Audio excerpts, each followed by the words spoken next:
मीरपुर नाम के शहर में तेजस अपनी पत्नी नीरू के साथ रहता था। पति पत्नी दोनों ही नौकरी करते थे। एक दिन तेजस गांव अपनी माँ के पास फोन करता है। हेलो, प्रणाम माँ। जीते रहो माँ, तुम दादी बनने वाली हो हैं? अरे वाह, ठीक है बेटा, मैं कल ही आती हूँ। जब माँ जी शहर पहुंची तो बेटे बहू ने बहुत अच्छे से स्वागत किया। लीजिए माँ जी, चाय। अरे गर्मा गर्म पकोड़े ले आओ माँ के लिए। नीरू रसोई में गई और 2 मिनट में ही पकोड़े ले आई। जी ये लीजिए। बहू, जादू से बनाए हैं क्या? अभी तो रसोई में गई थी। यम्मी। माँ जी, शीला रसोई में पकोड़े तल रही है, मैं बस लेकर आई। हे भगवान, मेरा धर्म भ्रष्ट कर दिया तूने। अब तो गंगा जल से शुद्धिकरण करना होगा। दूसरे दिन, माँ जी मैंने नाश्ता बना दिया है, ऑफिस जा रही हूँ। पर अभी तो घर का सारा काम पड़ा है। शीला आती ही होगी, झाड़ू पोछा बर्तन कपड़े वो सब कर लेगी। हमारे जमाने में घर का सारा काम हम ही करते थे। जी माँ जी, आप बहुत होशियार हैं, मैं घर ऑफिस दोनों नहीं संभाल पाती। तो जरूरत क्या है घर से बाहर जाकर चाकरी करने की? वैसे भी घर का काम खुद करने से घर में बरकत आती है, समझी? पर माँ जी। पर वर कुछ नहीं, इस महीने की पगार मिले फिर ऑफिस बंद। हाँ।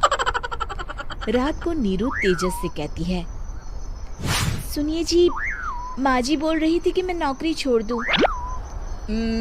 वैसे ठीक ही तो है, अभी तुम्हें आराम की जरूरत है।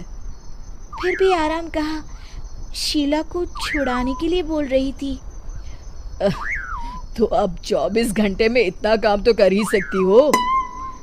पर जॉब पसंद है मुझे, घर पर मन नहीं लगेगा। अगले दिन जब दोनों ऑफिस के लिए निकल रहे थे, मेरी तो कोई कीमत ही नहीं है इस घर में। माँ जी, आजकल महंगाई बहुत है, रहन सहन भी बदल गया है, दोनों नौकरी करते हैं तभी ठीक रहता है। अच्छा, तू कहना क्या चाहती है? मेरा बेटा तुझे बिठा के खिला नहीं सकता? तू ही इस घर का खर्च चला रही है, हैं? नहीं माँ जी, मेरा वो मतलब नहीं था। मतलब खूब समझती हूँ, ये बाल धूप में सफेद नहीं किए मैंने। हाँ। अब तो ये रोज का काम हो गया था। तेजस भी रोज की झिकझिक से परेशान हो गया था। एक दिन उसने कहा, नीरू, वैसे भी तुम्हें मैटरनिटी लीव मिलने वाली है, तो अभी से ही छुट्टी ले लो। पर क्या, मेरी सैलरी अच्छी खासी है। आखिर नीरू ने रिजाइन कर दिया। जब बच्चा हुआ तो घर में सब बहुत खुश हुए। कुछ दिनों बाद तेजस फाइल देख रहा था। क्या हुआ तेजस, कुछ परेशान लग रहे हो? हाँ, वो हमारी जितनी सेविंग्स थी वो तो हॉस्पिटल में और छठी के फंक्शन में खत्म हो गई है नीरू।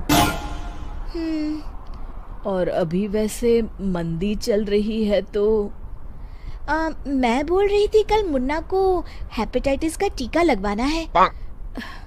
नीरू, क्या पोस्टपोन नहीं कर सकते? नहीं जी, बिल्कुल नहीं। अब तेजस को समझ में आ रहा था कि उससे गलती हुई है। पैसों की कमी का असर घर के माहौल पर भी पड़ रहा था। अगले दिन, बेटा मेरा चश्मा और ये दवाइयाँ ले आना, पर्चा देते हुए माँ जी ने कहा। जी। तेजस, मुन्ना के लिए दूध का डिब्बा और डायपर भी ले आना, और ये किराने के सामान की लिस्ट है, इसे भी लाना है। तेजस गुस्से में लिस्ट मरोड़कर फेंकता है और चिल्लाता है, पैसे क्या पेड़ पर उगते हैं? ये ले आना, वो ले आना। अरे पर ये जरूरत का सामान ही है। वो गुस्से में बिना कुछ कहे ऑफिस चला गया। अरे लंच तो ले जाइए।